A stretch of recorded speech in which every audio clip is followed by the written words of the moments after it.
زندگی کا ساتھی اگر اچانک ساتھ چھوڑ جائے تو عورت پر کیا گزرتی ہے، یہ میں نے اس وقت جانا جب اچانک ساجد دنیا سے چلے گئے۔ وہ اچھے بھلے تو تھے، کوئی بیماری نہیں تھی۔ رات کا کھانا کھا کر چائے پی رہے تھے کہ ایک بار کھانسے اور ذرا سا جھکے اور پھر سیدھے ہی نہ ہوئے، صوفے سے گرتے چلے گئے۔ میں نے اور میرے دیور اسد نے ان کو سنبھالا۔ جب میں چیخنے لگی زور سے ساجد کہا تو اسد بھی آ گیا۔ اس نے میری مدد کی اور ہم نے ساجد کو صوفے پر سیدھا کیا۔ ہم ان کو دیکھنے لگے۔ اسد نے ساجد کی نبض چیک کی اور پھر بدحواس ہو گیا۔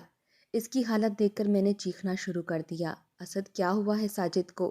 یہ بولتے کیوں نہیں ہیں؟ بھابھی بھائی کی نبض نہیں مل رہی ہے، اسد نے بامشکل کہا اور باہر کی طرف لپکا۔ وہ گاڑی نکال رہا تھا۔ گھر میں اور بس اسد ہی تھے۔ میرے ساس سسر محلے میں ہونے والی ایک نگہانی وفات میں گئے ہوئے تھے اور وہ بے خبر تھے خود ان کا بیٹا نگہانی موت کا شکار ہو گیا ہے۔ بچے اپنے کمرے میں تھے، احد، سرمد اور عفت۔ یہ اتنے چھوٹے تھے کہ وہ سمجھ ہی نہیں سکتے تھے۔ اسد نے گاڑی نکالی اور ساجد کو اس میں ڈالا۔ اس دوران میں نے روتے ہوئے اپنی پڑوسن کو بتایا اور ان سے کہا کہ وہ ہمارے پاس آ جائیں، بچے اکیلے ہیں۔ رونے دھونے کے باوجود مجھے بچوں کا ہوش تھا۔ امی ابو کو بتانے کا وقت نہیں تھا، اس لیے ہم دونوں روانہ ہو گئے۔ پچھلی سیٹ پر ساجد کا سر گود میں لیے میں بیٹھی ہوئی تھی۔ وہ بالکل ساکت تھے، ہل نہیں رہے تھے۔ میں لرزتے ہاتھوں سے بار بار ان کی نبض چیک کر رہی تھی، مگر مجھے اول تو دیکھنا ہی نہیں آتا تھا اور اتنے لرزے میں نبض کا پتہ بھی کہاں سے چلتا۔ پھر بھی میں کوشش کرتی رہی، ان کے ہاتھ پاؤں سہلاتی رہی۔ اسد نزدیکی ہسپتال پہنچا جہاں ایمرجنسی کی سہولت تھی۔ ساجد کو فوری طور پر اسٹریچر پر ڈال کر اندر لے گئے اور عملے نے مجھے اور اسد کو ICU میں جانے سے روک دیا۔ ساجد کو لے جانے والے ڈاکٹر ساجد کی حالت دیکھ کر فکر مند ہو گئے تھے۔ 10-15 منٹ بعد وہ باہر آئے اور کہا کہ پیشنٹ آپ کا کون ہے؟ وہ میرے بھائی ہیں اور یہ میری بھابھی ہیں، اسد نے بتایا۔ پھر ڈاکٹر اسد کو ایک طرف لے گئے اور آہستہ سے اسے کچھ بتایا۔ اسد کا چہرہ سفید پڑ گیا تھا اور پھر اس نے رونا شروع کر دیا۔ تو مجھے ہوش ہی نہیں رہا۔ اب تک میں خود کو سنبھالے ہوئے تھی کہ شاید ساجد بے ہوش ہیں، وہ ہسپتال پہنچ کر ٹھیک ہو جائیں گے، مگر جب میری امید ختم ہو گئی تو میرا حوصلہ بھی ختم ہو گیا اور میں بے ہوش ہو گئی۔ مجھے ہوش آیا تو میں اور ساجد دونوں گھر آ گئے تھے۔ 2 گھنٹے پہلے جو گھر خالی تھا اب بھر گیا تھا، مگر مجھے تو اب سب خالی لگ رہا تھا۔ رونے اور ساجد کو پکارنے کی آوازیں مجھے دور سے آتی سنائی دے رہی تھیں۔ میں پھر سے بے ہوش ہو گئی۔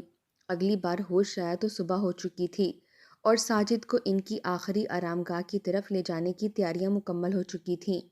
ان کے جانے کے بعد بھی ماحول ماتمی رہا، بلکہ کئی دن جاری رہا، کیونکہ ساجد نہ صرف اپنے ماں باپ کے چہیتے تھے بلکہ ان کے تمام بہن بھائی ان سے بہت پیار کرتے تھے، اور میرے لیے تو وہ شوہر اور میرے بچوں کے باپ ہی نہیں، محبوب بھی تھے، کیونکہ انہوں نے مجھے وہ چاہت اور بھروسہ دیا جو بہت کم شوہر اپنی بیویوں کو دیتے ہیں۔ اس لیے دکھ بہت زیادہ تھا اور صبر نہیں آ رہا تھا۔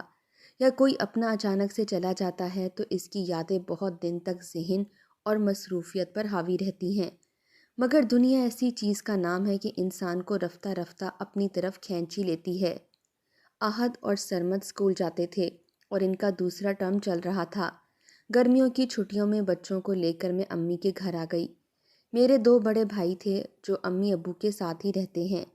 گھر اپنا ہے اور اوپر نیچے 3 پورشن ہیں۔ میرے بعد 2 بہنیں ہیں، وہ بھی شادی شدہ ہیں۔ پہلی رات ہی امی، بہنوں اور بھابھیوں نے مجھے گھیر لیا۔ ان کا سوال تھا کہ میں کب تک یوں ہی تنہا زندگی گزارتی رہوں گی۔ میرا خیال تھا کہ یہ سوال بس ایسے ہی کیا گیا ہے، مگر کچھ دیر بعد مجھے پتہ چل گیا کہ خاص طور سے پوچھا گیا ہے اور انہیں اس کا جواب بھی چاہیے تھا۔ میں نے کہا مجھے وہاں کوئی تکلیف نہیں ہے، میرے سسر دیکھ بھال کر رہے ہیں۔ دیکھو بیٹا، ابھی سسر ہیں، امی نے کہا، اللہ انہیں لمبی عمر دے، مگر جب وہ نہیں رہیں گے تب کون کرے گا تمہارا خیال؟ یہ سوال میرے ذہن میں کئی بار آیا تھا، مگر امی اور دوسروں کے زور دے کر پوچھنے پر میں سوچ میں پڑ گئی۔ تو میں نے سوچا امی تو صحیح کہہ رہی ہیں، واقعی جب سسر نہیں ہوں گے تو کون میرے بچوں کا اس طرح خیال رکھے گا؟ امجد الگ مزاج کا تھا، اس نے ساجد کے بعد بامشکل ہی ہمیں پوچھا تھا۔ اسد اچھا لڑکا تھا، مگر اس کی شادی ہو جاتی تو وہ بھی اپنی بیوی بچوں کو دیکھتا یا پھر میرے بچوں کو دیکھتا۔